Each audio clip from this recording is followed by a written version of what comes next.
এখন তো আদালতের কোনো চরিত্রই নাই। এখন তো আদালত সরকারি ইঙ্গিতে চলে সেটা না, আদালত একটা বিশৃঙ্খল পরিবেশ তৈরি হয়েছে। 24-এর যে গণ অভ্যুত্থান, সেই গণ অভ্যুত্থান বাংলাদেশের ইতিহাসকে পাল্টে দিয়েছে। এখন ওরা ইচ্ছে করলে আমাদেরকে ফাঁসি দিতে পারে, আমাদের অপরাধ থাকুক আর না থাকুক, কারণ আমরা মুক্তিযুদ্ধকে সাপোর্ট করছি। আমি তো বাংলাদেশের ইতিহাসে এমন কোন সরকার প্রধান দেখি নাই যে নিজের স্বার্থগুলো এত নির্লজ্জভাবে কাভার করছে, এত নির্লজ্জভাবে আদায় করছে। এটাই ইতিহাস লেখা থাকবে ডক্টর ইউনূসের ক্ষেত্রে, যে উনি নিজের স্বার্থগুলো কিভাবে আদালত বলেন, রাষ্ট্রের নির্বাহী আদেশ বলেন, কিভাবে উদ্ধার করছেন। আমন্ত্রণ জানাচ্ছি মানচিত্রের নিয়মিত আয়োজন কথোপকথনে। প্রিয় দর্শক, এরই মধ্যে বেশ কয়েকটি স্পর্শকাতর মামলার রায় এবং বিভিন্ন ক্ষেত্রে বিচারিক প্রক্রিয়া রাষ্ট্রপক্ষের পক্ষ থেকে যে বিতর্কিত উদ্যোগ, সে বিষয়ে এরই মধ্যে জনমনে তুমুল প্রশ্নের সৃষ্টি হয়েছে এবং একই সঙ্গে এই আশঙ্কাও সৃষ্টি হয়েছে যে বিচারিক প্রক্রিয়া রাষ্ট্রপক্ষের যে উদ্যোগ, তার মধ্য দিয়ে আগামী দিনের যে রাজনীতি তা নিজেদের মতন করে সরকার আঁকার চেষ্টা করছে কিনা, এই বিষয়ে আমরা আলোচনা করব। আমাদের সঙ্গে আজকে যুক্ত রয়েছেন সিনিয়র সাংবাদিক আনিস আলমগীর। সাংবাদিক আনিস আলমগীর, আপনাকে স্বাগত জানাচ্ছি। শুরুতেই যে বিষয়গুলো বলছিলাম সে সম্পর্কে আপনার প্রতিক্রিয়া একটু জানতে চাই। শেখ হাসিনার বিরুদ্ধে যে মামলা হবে না সেটা তো আমরা বলতে পারি না যে কেন তার বিরুদ্ধে মামলা হলো। মামলা তো অবশ্যই হতে হবে যদি তার এভিডেন্স থাকে। কিন্তু হাস্যকর লেগেছে যে এটা বোধহয় পাবলিকলি না করলে বোধহয় এত হাস্যকর লাগতো না। যেখানে এই আদালতে অভিযোগ আনা হয়েছে শেখ হাসিনা আপনার মেট্রো রেলে আগুন দেওয়া, তারপর টেলিভিশনে আগুন দেওয়া, সড়ক ভবনে আগুন দেওয়া, আমি জানি আরো লিস্ট আরো বড় ছিল, তো সেগুলোর কার্যক্রম তিনি নাকি নির্দেশ দিয়েছেন। অথচ তিনি সেই সময় জুলাই আন্দোলনের সময় এগুলোকে নিয়ে জনতার সামনে এসে কথা বলেছেন এবং এগুলোকে নিয়ে আমরা অনেকে ট্রল করেছি, নাটক কম করো প্রিয়, মানে, এবং উনি যে স্বজন হারানোর বেদনার সেই যে কাহিনী সবসময় বলেন, সেটাকেও তিনি এখানে রিলেট করেছিলেন, সেটা নিয়ে অনেক ট্রল করা হয়েছে সোশ্যাল মিডিয়ায়। তো আজকে ওই ঘটনার প্রেক্ষিতে ওই ঘটনাগুলো যদি শেখ হাসিনাকে দায়ী করা হয়, তার মানে কি জুলাই বিপ্লব কি শেখ হাসিনা করেছিল? শেখ হাসিনাই চেয়েছিল কি জুলাই বিপ্লব হোক, এবং এর মধ্যে তো এভিডেন্স খারাপ হয়ে গেছে। আমি দেখলাম আওয়ামী লীগের তরফ থেকেও প্রচার করা হচ্ছে, ও আওয়ামী লীগের তরফ থেকে নয়, যে যে কেউ প্রচার করতে পারে সেটা, যে দুইজন ছাত্র নেতা অলরেডি স্টেটমেন্ট দিয়েছে যে আমরাই তো এগুলাকে ভেঙেছিলাম, আমরাই আগুন দিয়েছিলাম। একজন বলেছে আমি পুলিশ হত্যা করেছি বা পুলিশকে আক্রমণ করেছি। এখন শেখ হাসিনা যদি আসে, আর রাষ্ট্রীয় আইনে তো আমাকে ধরার মতো সুযোগ রয়ে গেছে তার। তো এই সমস্ত জিনিস যখন প্রকাশিত, তখন যদি আপনি এই ধরনের একটা বিচার করতে যান, বিচার তো অবশ্যই করতে পারেন। জুলাইতে তো অনেক হত্যাকাণ্ড ঘটেছে, সেখানে যদি শেখ হাসিনার সংশ্লিষ্টতা থাকে, এবং থাকা অস্বাভাবিকও কিছু না যেহেতু তিনি রাষ্ট্র ক্ষমতায় ছিলেন, সেটা বিচার হতে পারে। কিন্তু পার্সিক্যাল বিচার, যেগুলো হাস্যকর বিচার, যেগুলা সাজানো নাটক, এগুলা না করাই আমি মনে করি যে বেটার। কারণ এগুলার মধ্য দিয়ে জনগণের কাছে একটা বার্তা যায় যে এই আমাদের আইন আদালত এগুলোকে আমরা দিনে দিনে হাস্যকর করে ফেলছি। শেখ হাসিনার বিরুদ্ধে অভিযোগ ছিল যে আদালত তাদের নির্দেশে চলতো, সরকারের নির্দেশে চলতো। এখন কি বলবো, এখন তো আদালতের কোনো চরিত্রই নাই। এখন তো আদালত সরকারি ইঙ্গিতে চলে সেটা না, আদালত একটা বিশৃঙ্খল পরিবেশ তৈরি হয়েছে, যেখানে যেভাবে নিয়োগ দেওয়া হয়েছে, যেভাবে নিয়োগ কর্ম চলতেছে, যেভাবে মব চলতেছে আদালতে, এটাকে তো আর উচ্চ আদালতের যে সম্মান সেটা তো ভুলুণ্ঠিত হয়ে গেছে, তাই না?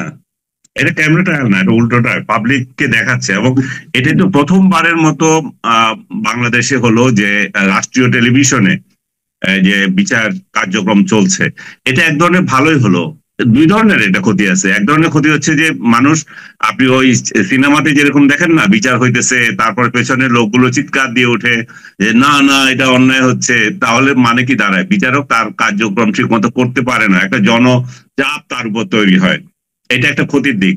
আর একটা ভালো দিক হচ্ছে যে কিছু সচেতন মানুষ তো দেখছে কিরকম মামলা চলতেছে। যদি এগুলো না হতো, অনেকগুলো তো জানতো না যে শেখ হাসিনার বিরুদ্ধে যে অভিযোগগুলো করতেছে, এগুলো তো হাস্যকর অভিযোগ। যে যে চিফ প্রসিকিউটর যিনি তাজুল ইসলাম, উনি যে করে যাচ্ছেন।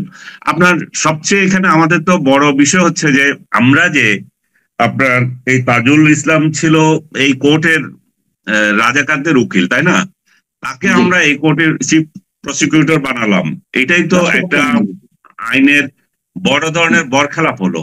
এটা এই বরখেলাপ খুব শিগগির, মানে খুব নিকটে আমরা দেখলাম, যেমন এটিএম আজহারুল ইসলামের মামলার ক্ষেত্রে আমি পার্সোনালি বলে রাখি, আমি হয়তো যাই শ্রোতা আছে তাদের কাছে আমি মাপ চেয়ে নিচ্ছি যে তাদের দৃষ্টিভঙ্গি যদি অন্যটা হয়। আজহারুল ইসলামকে ব্যক্তিগতভাবে আমার ভালো সম্পর্ক ওনার সাথে, আমি ওনাকে লাইক করি, উনিও আমাকে লাইক করেন, কিন্তু সেটা অন্য একটা বিষয়।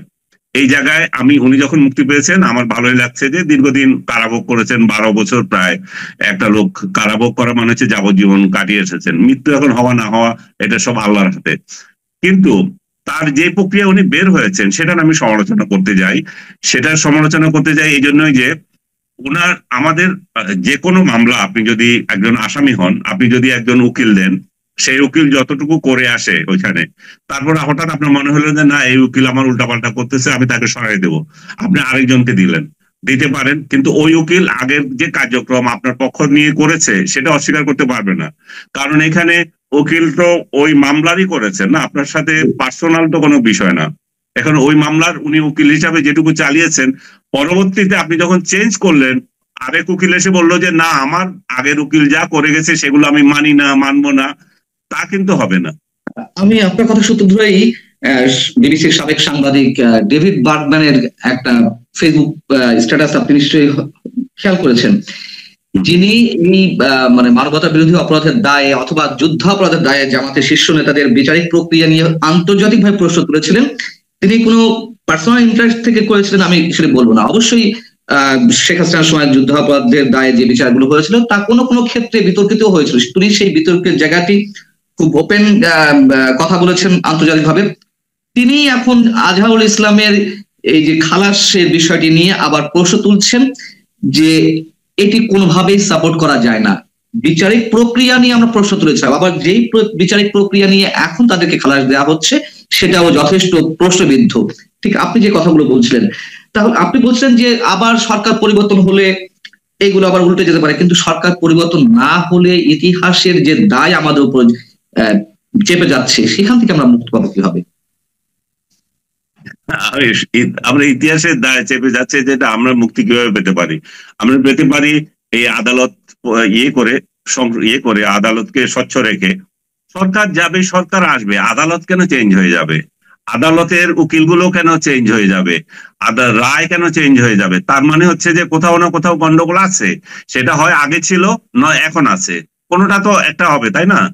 কিন্তু আমরা যদি ডেভিড বার্গম্যান যদি বলে থাকেন যে আগের বিচার ঠিক মতো হয়নি, এখন আবার সে উল্টো, পার্সোনালি দেখেন উনি একজন বড় সাংবাদিক, সেটাতে আমার কোনো ইয়ে নাই, কিন্তু পার্সোনালি আমি মনে করি যে সে একটা ধান্দাবাজ। সে তার অনেক ধান্দাবাজি, সে অনেক প্রমাণ দিয়েছে, বাংলাদেশের মুক্তিযুদ্ধ নিয়ে সে অনেক হেয় কথাবার্তা বলেছে। এখন আবার কোন মতলবে সে এই রাজাকারদের বিরুদ্ধে কথা বলতেছে আমি জানি না, যদি সেটা সততার প্রেক্ষিতে হয়ে থাকে ঠিক আছে। এখন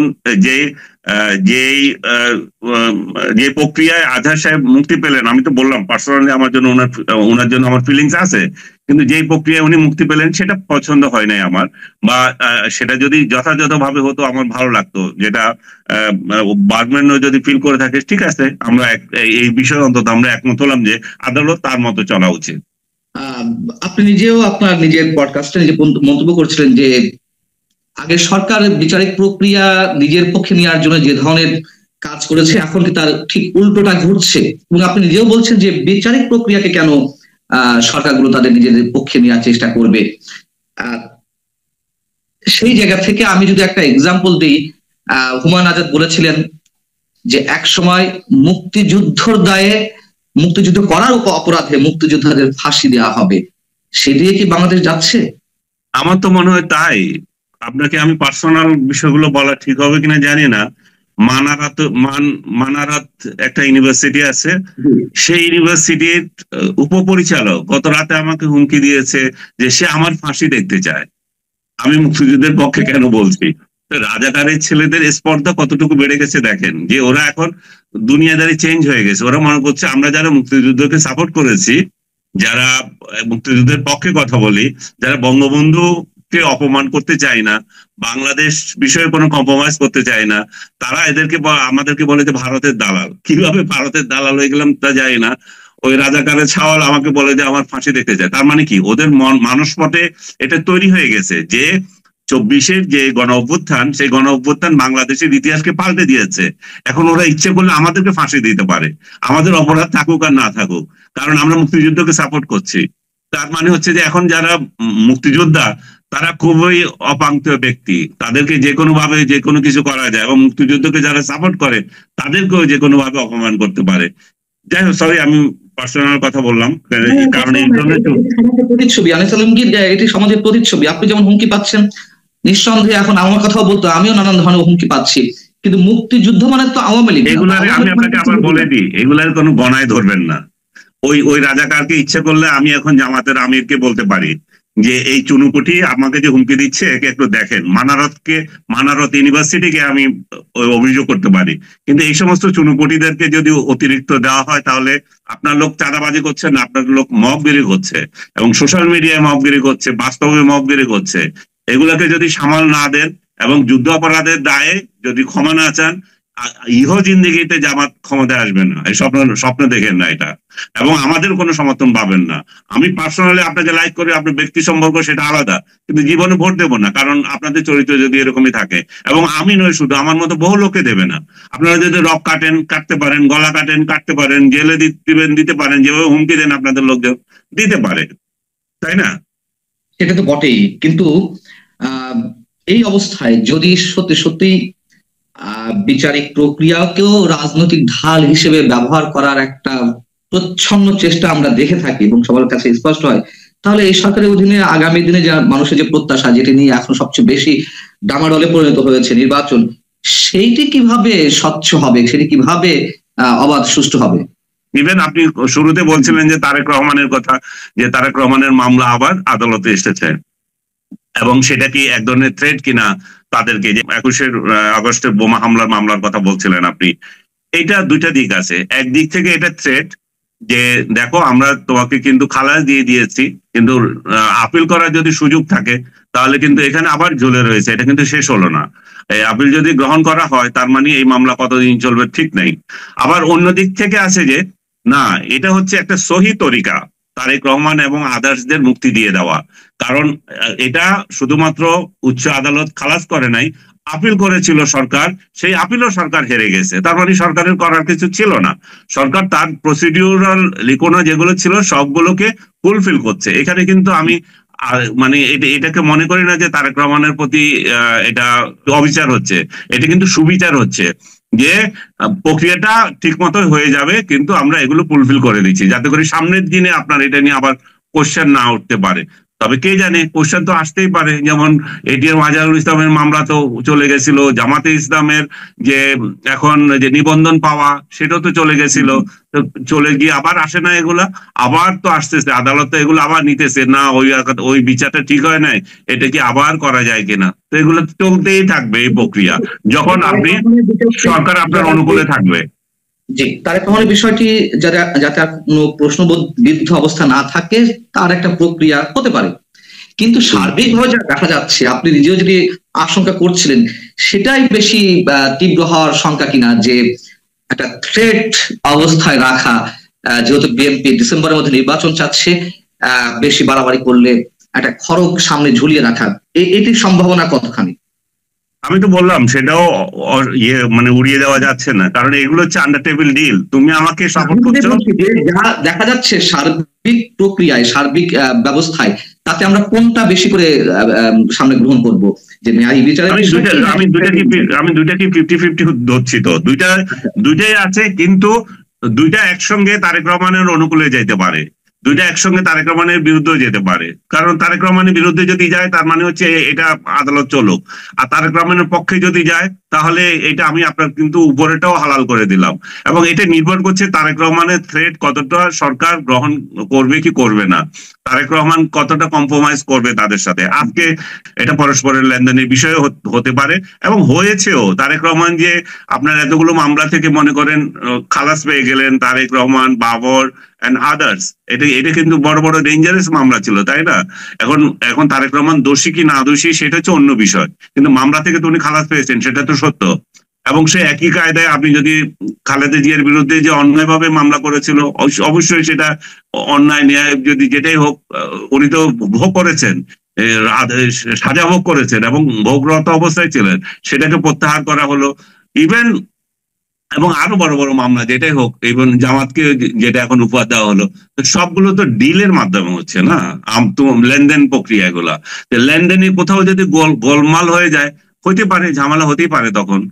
এবং এই আদালতকে তো আবার শুধুমাত্র আমরা যে বিরোধী দলকে উনি কাজে লাগাচ্ছেন সেই জন্য বলছি তা না, আদালতকে তো ডক্টর ইউনূস নিজের কাজেও লাগিয়েছেন, তাই না?